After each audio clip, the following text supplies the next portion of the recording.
पड़िसारे सभी जानन्तु यीशु ही शान्ति दियन्ति दूर दूरान्तरे सभी जानन्तु यीशु मुक्ति दियन्ति पासे पड़िसारे सभी जानन्तु यीशु ही शान्ति दियन्ति जिए चाहे आसु बिना मूल्य ताकू यीशु सबु तो दियन्ति।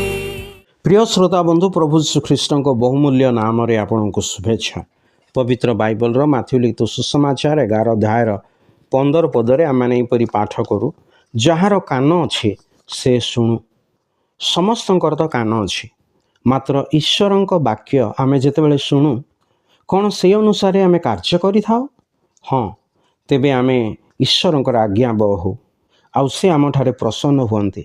जदि आमे ईश्वरंकर वाक्य शुणी तदनुसार कार्य न करूँ ताहा नगण्य मनु आउ ताहा अस्वीकार करूँ तेबे आमे ईश्वरंकर विरुद्ध रे पाप करूँ एवं ताहांको दंडर पात्र होई जाओ। जी ईश्वरंकर वाक्य शुणी आज्ञा बहु हुए प्रभु जीशु कहते ताहार शुणिबार कान अछि।